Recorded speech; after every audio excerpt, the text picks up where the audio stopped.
ल अर्को लेख्नुस् त त्यसो भए रु 5 मा यो एक्जाममा सोधेको क्वेशन रु 5 मा 6 वटा कलम किनेर रु 6 मा 5 वटा बेच्दा वटाका दरले बेच्दा कति प्रतिशत नाफा वा नोक्सान हुन्छ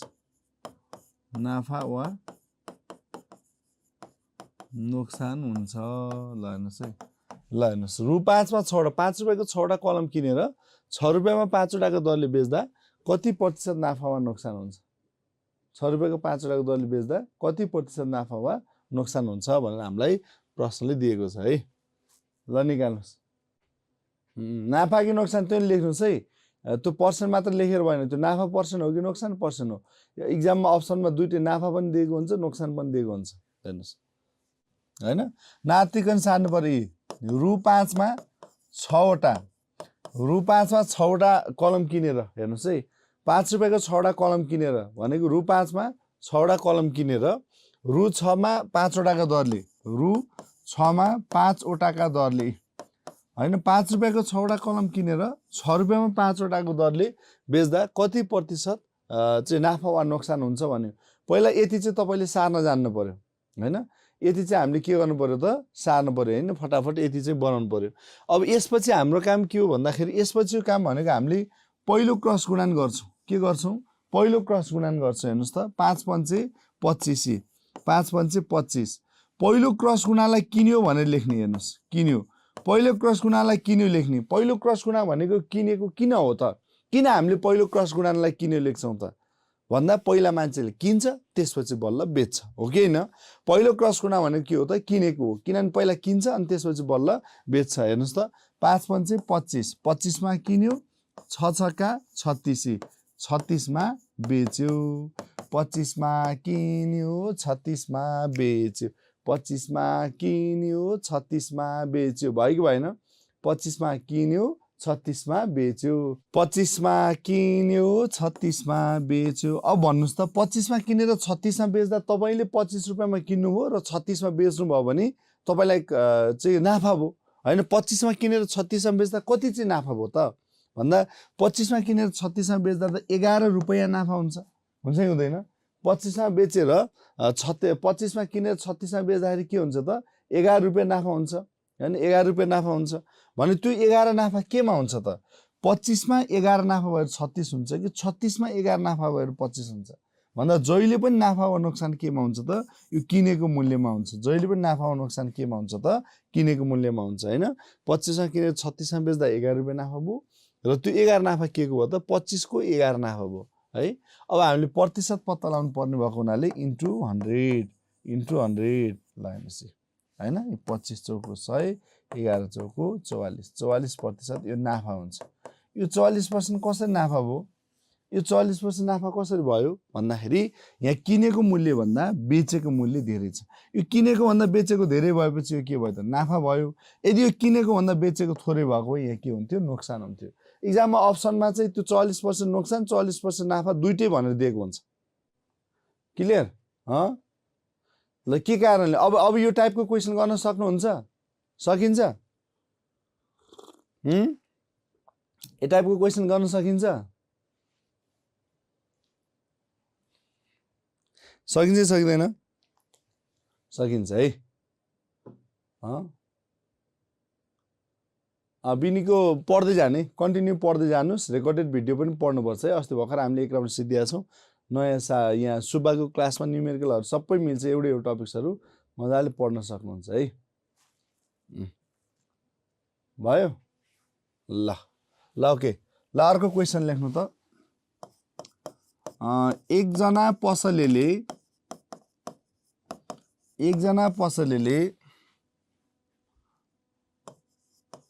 5 वटा आँपलाई रु 1 मा खरिद गरेर 25% नाफा गरी 25% नाफा गरी बेच्न चाहेमा रु 1 मा कतिवटाका दरले बेच्नु पर्छ। ल यो पनि हाम्रो आएको एक्जाममा आइसकेको क्वेसन छ है। ल गर्नुहोस् त साथीहरू, ल ट्राई गर्नुहोस्। ल अब यसको फर्मेट बनाऊँ। पहिला सुरु यसको फर्मेट चाहिँ बनाऊ। हेर्नुहोस्, एकजना पसलेले 5 वटा आँपलाई रु 1 मा खरिद गरेर भनेको 1 रुपियाँको 5 वटाको दरले उसले खरिद गर्यो। के गर्यो त भन्दा 1 रुपियाँ दिँदै 5 वटा खरिद गर्दै, 1 रुपियाँ दिँदै 5 वटा खरिद गर्दै उसले के गर्यो त खरिद गर्यो भन्न खोजेको है। 5 वटा आँपलाई रु 1 मा खरिद गर्यो। ल हेर्नुहोस्, अब यसको म यहाँ ट्रिक बनाउँछु, प्याटर्न बनाउँछु हैन। 1 रुपियाँको 5 वटाको दरले उसले किन्यो, ठ्याक्कै 5 वटा किन्यो हैन, त्यो दरले किन्यो, धेरै किन्यो र अब उसले त्यो किनेको मूल्यमा 25% प्रॉफिट खान चाहन्छ।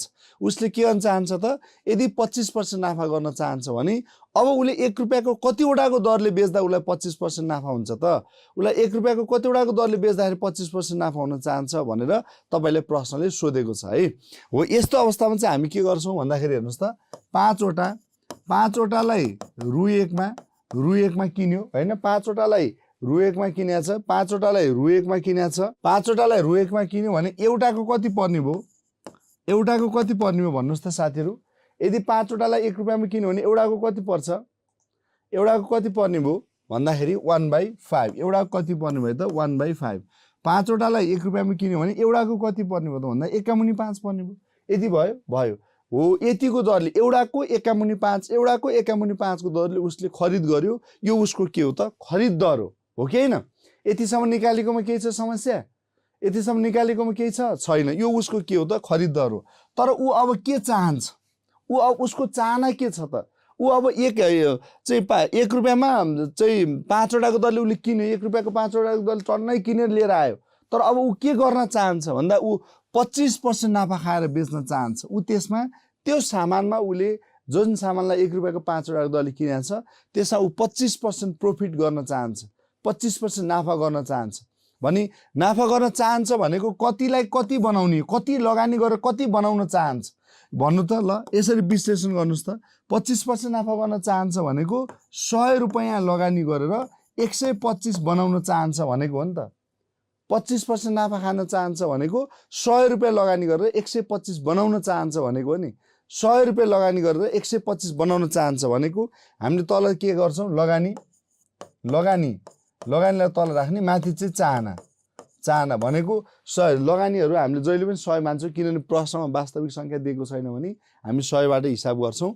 एउटाको 1/5 दरले किन्यो, तर अब ऊ के चाहन्छ त भन्दा 100 रुपैयाँ लगानी गरेर 125 बनाउन चाहन्छ। यो 25% नाफा खान चाहन्छ भनेको 100 लगानीलाई 125 बनाउन चाहन्छ भनेको नि। यदि यहाँ चाहिँ 25% नोक्सान गर्न चाहन्छ भनेको कति हुन्थ्यो भन्नुस् त? यदि प्रश्नमा 25% घाटा खाएर बेच्न चाहन्छ भनेको कति हुन्थ्यो भन्नु त? 25% घाटा खाएर बेच्न चाहन्छ भनेको के लेख्नु पर्थ्यो? कति गर्नु पर्थ्यो? हो, 75/100 गर्नु पर्थ्यो हैन? हो, 100 रुपैयाँ लगानी गरेर 75 बनाउँछ हैन? यो 100 चाहिँ लगानी, माथि चाहना। उले के गर्न चाहन्छ त? घाटा खान चाहन्छ कि नाफा गर्न चाहन्छ कि वृद्धि गर्न चाहन्छ कि हैन? हो, त्यो राख्ने। ल अब काट्नुस्। 25 पंचे 125, 25 एकानी 25, 25 चौको 100 भनेको यहाँ एक वटा इक्वल्स टु हैन 1/4 हो। 1/4 रु 1/4 भयो हैन? अब यो 4 अगाडि क्रस मल्टिप्लाई गर्दा के भयो? 4 वटा इक्वल्स टु रु 1 भनेको 1 रुपियाँमा उले कतिवटा बेच्नु पर्ने रहेछ त? 4 वटा। ल हेर्नुस्, 1 रुपियाँमा कतिवटा बेच्नु पर्ने रहेछ त? 4 वटा। यसरी हामीले के गर्छौं त?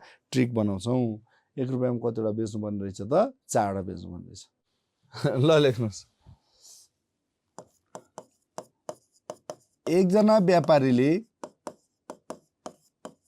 9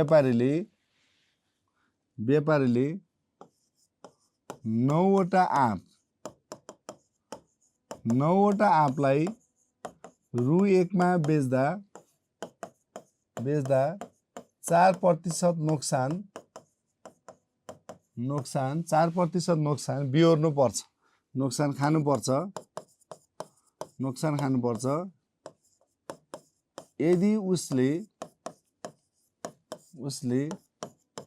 सो आँपलाई 44% नाफा 44% नाफा गरेर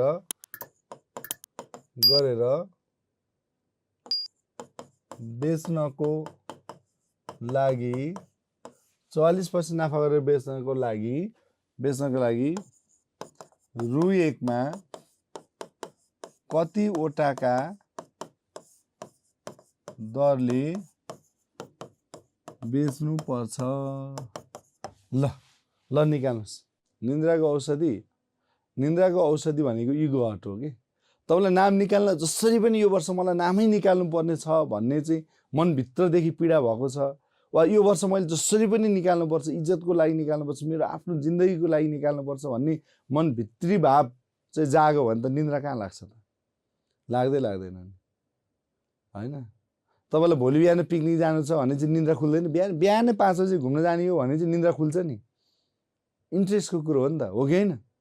बिहानै 5 बजे खुल्ने भने चाहिँ निन्द्रा लाग्छ। अनि दसैँ तिहारमा भैली खेल्ने हिँड्ने बेला त निन्द्रा लागेन होला, राति फिल्म हेरेर बस्नु भने 2 बजे 3 बजेसम्म निन्द्रै लाग्दैन होला, होइन? लागेन नि त? हो, त्यस्तो बेला चाहिँ लाग्दैन। अझ गाउँतिर खोलामा माछा मार्ने हुन्छ होइन, बिहानै 4 बजे 3 बजे माछा मार्न जाँदा निन्द्रा लाग्दैन, त्यो चिसो पानीमा जाँदा पनि लाग्दैन। बिहानै पढ्न चाहिँ निन्द्रा लाग्छ, लागिहाल्छ नि। ल अब यहाँ हेर्नुहोस् है, एकजना व्यापारीले 9वटा आँपलाई रु 1 मा 9वटा आँपलाई उसले के गर्यो त? रु 1 मा बेच्यो, होइन? रु 1 मा बेच्यो, 9वटा आँपलाई 1 रुपियाँमा बेच्यो भने एउटा आँपको मूल्य कति पर्ने भयो? हो, एउटा आँप बराबर कति पर्ने हो त भन्दा 1/9। एउटा आँपको मूल्य कति? यो खरिद दर हो नि त। 1/9 भनेको यो के हो त? खरिद दर भयो नि त, होइन? एउटा आँपको मूल्य कति भयो त? 51। यो चाहिँ के हो त? खरिद दर भयो, होइन? अब उसले के गर्न, कति लगानी गरेर कति बनाउन चाहन्छ त? एउटा 9वटा आँपलाई 1 रुपियाँमा बेच्दाखेरि उसको लगानी कति हो त? वास्तविक उसको लगानी कति हुन्छ भन्नुहोस् त? वास्तविक उसको लगानी गर्न सक्ने क्षमता कति हुन्छ? लगानी चाहिँ कति हुन्छ? उसको लगानी चाहिँ कति हुन्छ भन्नुहोस् त? उसको लगानी त जहिले पनि कति भयो त? 100 नै हो, होइन? 100 नै हो उसको लगानी। तर यहाँ चाहिँ के मिलाउनु पर्छ तपाईँले भन्दाखेरि उसले 9वटालाई 1 रुपियाँ, एउटालाई 51.9 को दरले किन्यो, होइन? सरी, एउटा आँपलाई 51.9 को दरले बेच्दा उसलाई के भइसक्छ त भन्दाखेरि यहाँ प्रति आँपको मूल्य 1/9 भयो, तर उसले 4% चाहिँ घाटा खानुपर्छ अरे। 1 रुपियाँमा 9वटा, 1 रुपियाँमा 9वटाको दरले आँप बेच्दै जाँदाखेरि उसले के गर्नुपर्ने रहेछ त? 4% घाटा खान्छ। उसको लगानी हो, घाटा केमा हुन्छ? लगानीमा हुन्छ। नाफा केमा हुन्छ? लगानीमा हुन्छ। तपाईँको वास्तविक लगानी जति हो त्यसमै घाटा हुन्छ। 9वटालाई 1 रुपियाँको दरले बेच्दै जाँदाखेरि उसलाई 4% त उसलाई घाटा भइसक्यो। उसको 100 रुपियाँ लगानी थियो, 4 घटिसक्यो। तर ऊ के चाहन्छ त भन्दा 44% नाफा खान चाहन्छ। 4 घट्यो तर पनि ऊ बनाउन चाहने कति हो त? 44% प्रफिट भनेको 144 बनाउन ऊ चाहन्छ। यो तलको लगानी माथि चाहना, होइन? उसको हो चाहिँ लगानी 100 नै हो, तर उसले 9वटालाई 1 रुपियाँमा बेच्दा 4% लस उसको भइसक्यो। तर लगानी त 100 नै हो नि त। 100 मा आज घट्यो भोलि बढ्छ भन्ने उसको, तर अझै पनि उसको अपेक्षा सोच चाहिँ के छ त? 44% नाफा खाने छ। ल हेर्नुहोस् के भयो? 1/9 इन्टु 144/96। ल काट्नुहोस्। ल यो काटकुट पार्नुहोस् त। 9 एका 9, 5 9 छक्का 54, होइन? 16 6 छक्का 36, 3 6 एका 36 9, 16 छक्का 16 पंचे 80, 16 छक्का 86 भनेको यहाँ एकवटा इक्वल्स टु यहाँ 1/6 भयो। यो 6 अगाडि आउँदा 6वटा इक्वल्स टु रु 1 भनेको 1 रुपियाँमा कतिवटाको दरले बेच्यो त उसले? 6वटा। 1 रुपियाँमा कतिवटाको दरले बेच्यो त? 6वटाको दरले। क्लियर? 1 रुपियाँमा कतिवटाको दरले बेच्यो त? 6वटाको दरले। लेख्नुहोस् त। कुनै भिन्नको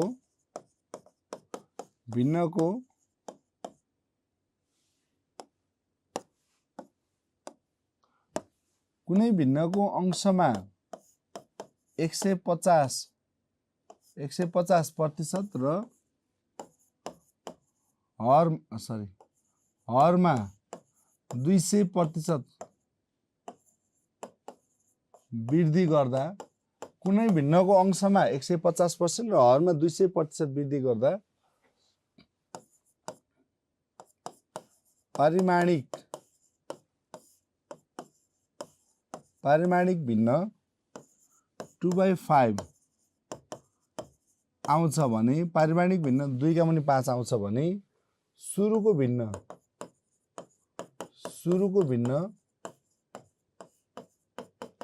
कति हुन्छ ल निकाल सुरुको भिन्न चाहिँ कति हुन्छ अंश हर ल हेर्नुस् है अब अंशलाई 150% ले वृद्धि गर्यो भने तर सुरुमा कति हामीलाई थाहा छैन नि त सुरुमा कति हो थाहा छैन त्यसै यसलाई 100 सुरुको दुईटै 100 हो भने यो 150% ले वृद्धि भयो यो कति भयो त 200% ले वृद्धि भयो यति कुरा त क्लियर छौ नि हामी हैन सुरुमा 100 हुने हो भने अंश 100 थियो 150% वृद्धि भयो हैन अनि हर चाहिँ 100 थियो 200% ले वृद्धि भयो 200% बढ्यो भन्नु अर्थ प्लस 100 मा 200 जोड्ने त हो नि हैन यति गरिसकेपछिको भिन्न चाहिँ 2/5 आउँछ भन्नु के यति गरिसकेपछिको भिन्न चाहिँ के हुन्छ त 2/5 आउँछ भने हो यति बनाउन जान्नु भयो भने त एन्सर मिलाइहाल्नुहुन्छ नि अब हेर्नु त अंश कति भयो तपाईसँग 250 हैन हर चाहिँ तपाईसँग कति भयो त भन्दा 300 भयो इक्वल्स टु 2/5 अब अंश अपन हर हेर्नुस् अंश अपन हर इक्वल्स टु यो 2/5 को 2/5 इन्टु यो चाहिँ माथि जान्छ हेर्नुस् है यो ठ्याक्कै क्रस हुन्छ यो माथि जाने यो तल आउँछ है यो 300 माथि 300/200 ओ यति कुरा चाहिँ ख्याल गर्नु होला यहाँसम्म बनाउनु हुन्छ साथीहरुले अनि यसलाई माथि लान चाहिँ बिर्सिनु हुन्छ यतिकै राखेर बिगार्नु हुन्छ के हैन यो अपनमा छ हैन इक्वल्स टु भन्दा पछाडि जाँदा माथि जान्छ यो चाहिँ तल माथिको चाहिँ तल आउँछ गुणानमा भएको संख्या हैन गुणानमा भएको इक्वल्स टु भन्दा पछाडि जाँदा भागमा जान्छ